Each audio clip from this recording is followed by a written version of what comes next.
Hello, welcome back, guys. Let's take a look at Cloudflare. It is a company that a lot of people have been asking about, and today it's actually up 25% following its earnings report that was deemed to be pretty good. But the thing is, you should never forget that this company has actually gone down tremendously. And you may be looking at this 24% increase and be like, okay, maybe it's time to buy. But you need to remember that the company used to be at about $220 at some point in the past year. So it has gone down tremendously. And even though it's up today, that doesn't necessarily mean it is a buy.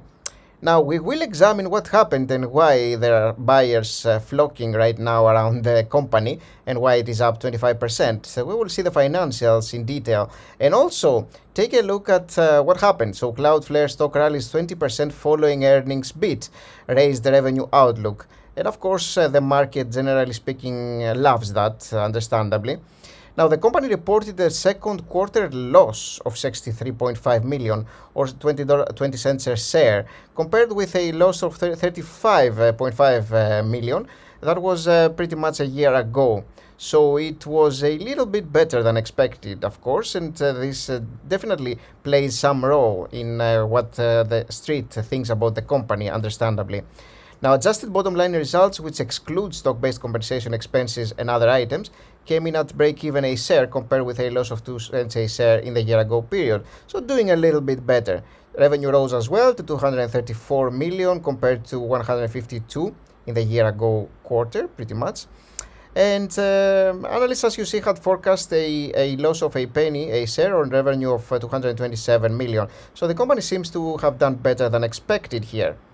And they are telling us about the fact that they got revenue growth of up for 54%, which is obviously really great here. And they are talking about how many large customers they have, representing 60% of their revenue and all that. Now, Cloudflare expects bottom line results of break-even to earnings of a penny a share on revenue between 250 million and 251 million for the third quarter, that is. So this is the forecast. And analysts had forecast earnings of a penny a share on revenue of 246.9. So this is probably maybe a little bit better on in revenue, but maybe about what was expected in terms of the actual earnings here. Maybe they will just break even and not even do this penny a share here, but we'll see. And for the year, the company raised its estimate revenue range, but held to its adjusted earnings forecast of 3 cents to 4 cents a share. So they do see revenue of about $1 billion here, you will see, up from a previous estimate of 955 to 959 million over here, while analysts have actually estimated earnings of 3 cents a share or revenue of 958. So they seem to be doing a little bit better than expected. Now, some important points to see here, which I wanted to mention in this article here, which talks about Cloudflare being on a 50% growth hot streak, but he's wondering whether it's time to buy the stock. An interesting point that I wanted to make here is the fact that they are paying a lot of stock-based compensation, is what the article claims here, and it's true, of course. All this growth comes at a cost to shareholders, though, is what the article tells us about. As it often is the case with tech companies, especially the Bay Area, I would add here, employee stock-based compensation is high at Cloudflare. It's about 22% of revenue in the first half of 2022. That's a lot compared to just over 16% of revenue in the same period last year. So instead of paying in pretty much money, they are paying with stock, and that can have deep complications with the price structure of the stock and deep complications for investors. It's very, very important to realize the fact that they are deeply paying their employees with stock here, and that can be a bit problematic or very problematic, frankly. So let's examine the finer details now and see whether it makes any sense to be buying this one right now as it goes up 25%. And a lot of people have fear of missing out, forgetting again the fact that the company was about $220 a year ago. And this is important to bear in mind.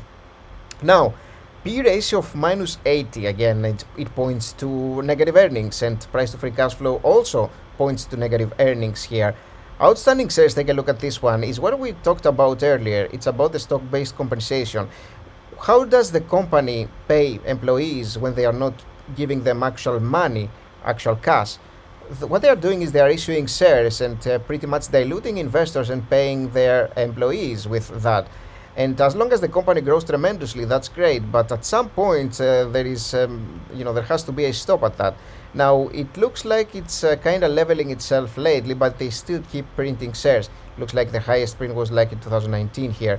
But they are still printing tons of shares, and since like 2019 here, their outstanding shares count has more than doubled, which is insane. This is a lot of increased shares again, and again they are used for compensation. So yeah, this is something that is very problematic, and that alone would pretty much deter me from buying the stock. Now, the revenue has been growing. There is no saying about that. I mean, the revenue has definitely been growing with the in the company, and net income has been going down, regardless of revenue growth. Though, the company should probably be achieving profitability at some point soon. But so far, they have been doing pretty much values in the negative, net income in the negative here, and free cash flow again in the negative, though a little bit better. Now, total equity growth has been growing because, remember, a ton of outstanding shares here being printed. Now, you will see that their margins are negative, the company is not profitable here, and they don't seem to be having too much debt here. Although remember that their free cash flow is negative, and this can be pretty problematic, frankly. So let's examine some details about their financial statements now. Take a little bit of a look at that.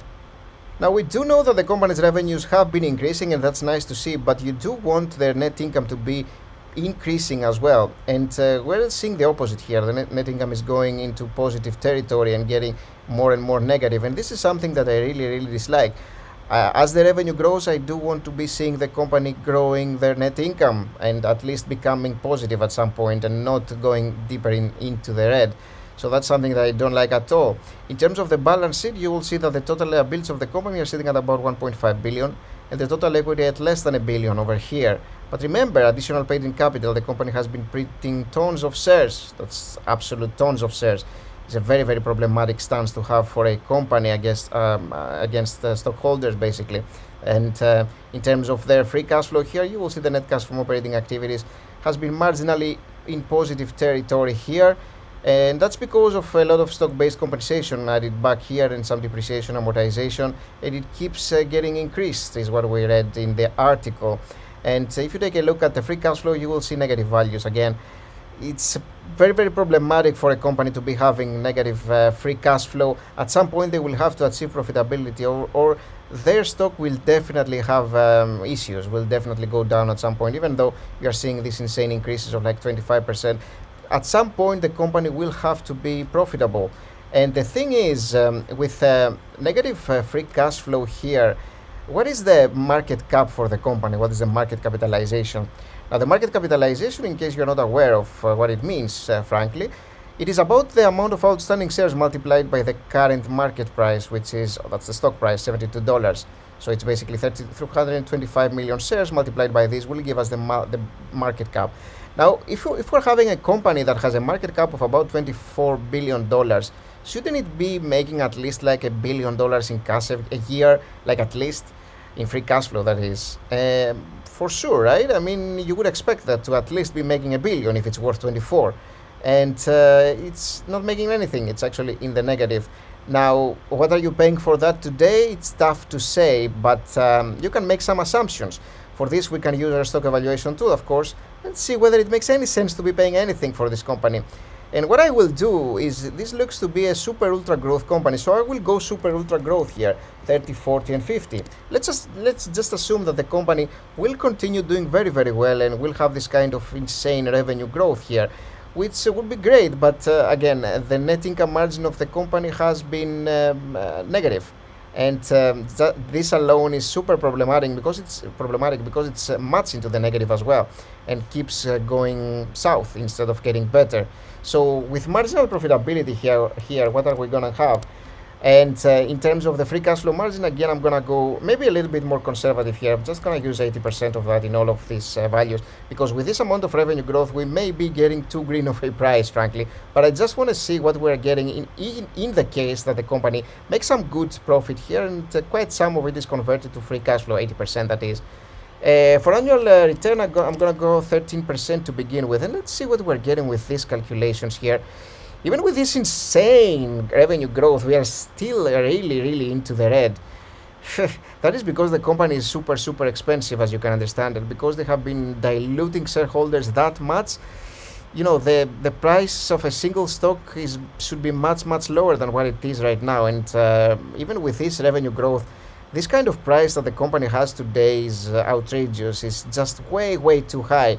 Remember, a company that's losing money and it's valued at $25 billion, that's a very weird thing. And it's a tall order. I mean, if you're going to be buying here, you're paying a lot of money for what could happen some years later. And the thing is, you would have already paid an insane premium for which you may even never see your money back just because you overpaid that much.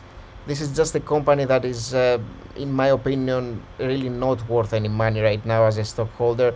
It's super risky to be investing here. There's not much to go with. And so I will have to avoid myself, regardless of the fact that it's actually super high today, super up. It doesn't really matter. It's very risky, and yeah, I would definitely avoid here. Now, do tell me what you think about Cloudflare. Please leave a comment below. I'd love to hear your opinion. But also remember to leave a like and subscribe. And yeah, this kind of company you have to be super careful about. It may be a fantastic trade company, a company to trade really. And so if you are a day trader, this may be a very nice opportunity for you. Just to follow the trend here and actually try to make some money out of it in the short term. But for the long term, this is very risky. Thanks for watching this video, guys. I hope you enjoyed. In the meantime, take a look at the video that I made about Alibaba, which is going up and down. It had some earnings that were initially good. They are okay, they were good. Then it went down. Today it's down. We'll see what's going to be happening in the next few days, but it's an interesting video to watch. Thanks for watching this one, and I'll see you soon. Bye-bye.